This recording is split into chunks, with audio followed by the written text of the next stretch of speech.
शरणं हरिः शरणं हरिः शरणं हरिः शरणं। राम राम। साप्ताहिक सत्संग के लिए हमारे चैनल को जरूर सब्सक्राइब करें।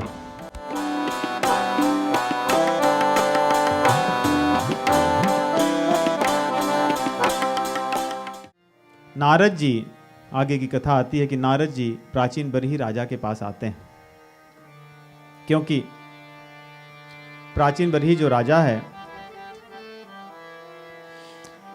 इन्होंने कर्म कांड इतने किए वैदिक, कि इन्होंने कई पशु हत्याएं की, यज्ञ किए, क्योंकि कई वैदिक कर्म, वैदिक यज्ञ ऐसे थे जिसमें पशु हत्या थी, जो कि कलयुग के लिए सभी वर्जित हैं।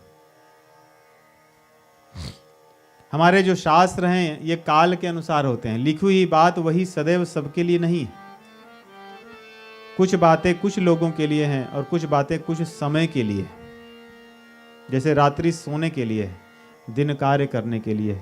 वैसे कलयुग में इस प्रकार के कोई भी वैदिक जो यज्ञ हैं ये सभी वर्जित हैं, क्योंकि पहले जो यज्ञ हुआ करते थे उनमें जिन पशुओं की बलि हुआ करती थी, वे पशु देवलोक को या इस संसार चक्र को छोड़ देते थे, भगवत धाम को गमन करते थे, उनकी मुक्ति होती थी, और वे भोग के लिए नहीं वैदिक आज्ञा के अनुसार किए जाते थे। जब इस प्रकार बहुत से यज्ञ किए तो एक दिन नारद जी उनके पास आते हैं।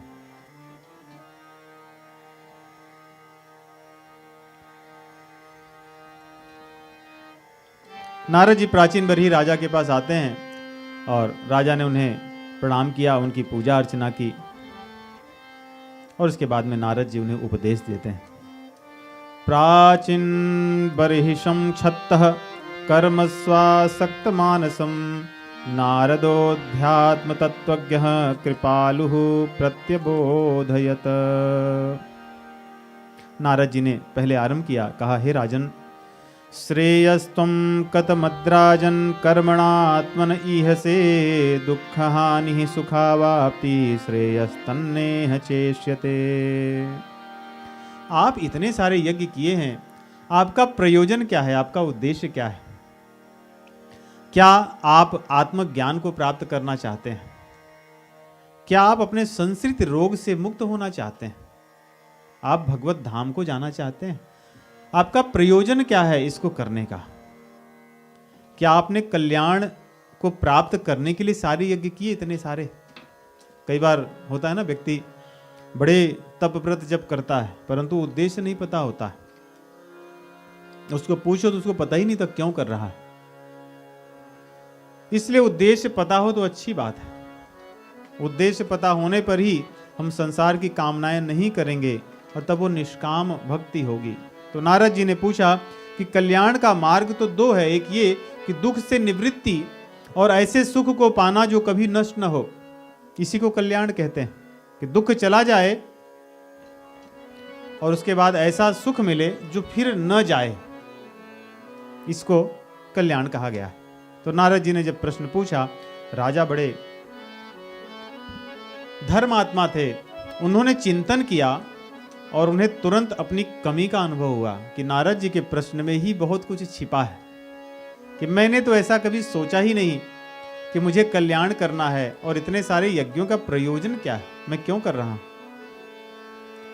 तब राजा ने कहा कि हे महाभाग, मैं आपके द्वारा उपदेश सुनना चाहता हूं, क्योंकि मुझे कर्मों का नियम नहीं पता है, और मैंने ये भी जानता हूं जो गृह मेधी मेरे जैसे लोग हैं, आपने जो प्रश्न पूछा कि कल्याण मार्ग में लगे हो, कल्याण चाहते हो, तो मुझे इतना तो पता है कि मैंने जो कर्म किए इससे मेरा कल्याण नहीं होगा।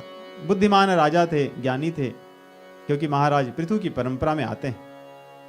कहते हैं, गृहेषु कूट धर्मेषु पुत्रद्रार धनार्थथी न परम विंदते मूढ़ो भ्रामयन संसार वर्तमसो। मेरे जैसे जो मूढ़ लोग हैं, मैं जानता हूं कि वे संसार में बार बार आएंगे और जाएंगे, इसलिए आप कृपा करके मुझे उस तत्व ज्ञान का उपदेश दीजिए जिससे मेरा लाभ हो।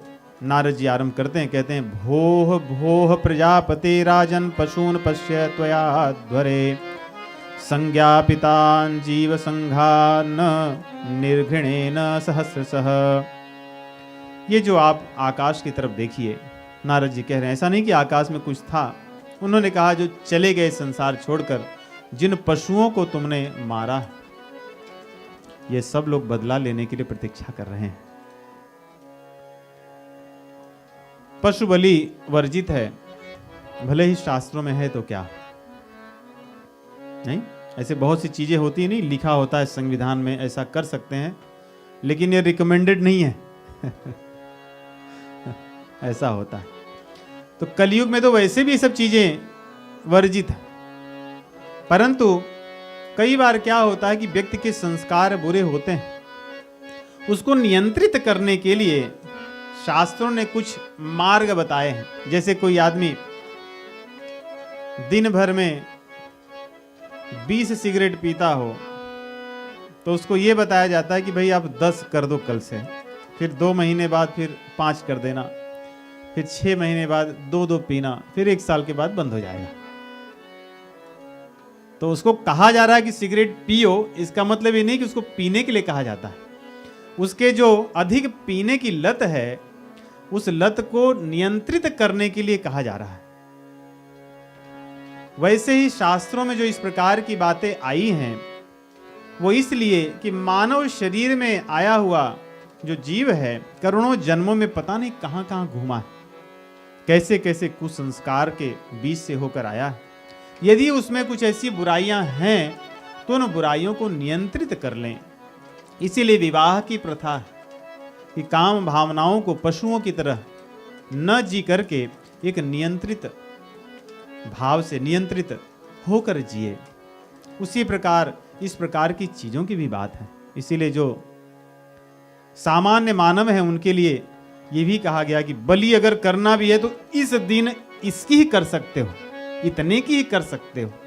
ऐसा नहीं कि रोज कोई गया और दुकान में पैसे दिया और किसी पशु के मांस को खरीद कर बस खा रहा है। ये तो महापाप है। इससे तो उसका भोग विलास बढ़ ही रहा है, कम कहां होगा। और फिर एडवर्टाइज देख रहा है, वहां से और तरह तरह के पाप करने की उसके लिए मार्ग मिलते हैं। लेकिन ऐसा नहीं है। नारद ने कहा कि राजन, शास्त्रों में जो इस तरह की बातें हैं वो तो जीव के आचरण को सुधारने के लिए, नियंत्रित करने के लिए। इसलिए तुम देखो जो ऊपर गए हुए ये तुम्हारी प्रतीक्षा कर रहे हैं, क्रोध में भरे हैं, तुम्हारा ऐसे ही वध होगा जैसे तुमने इनका किया।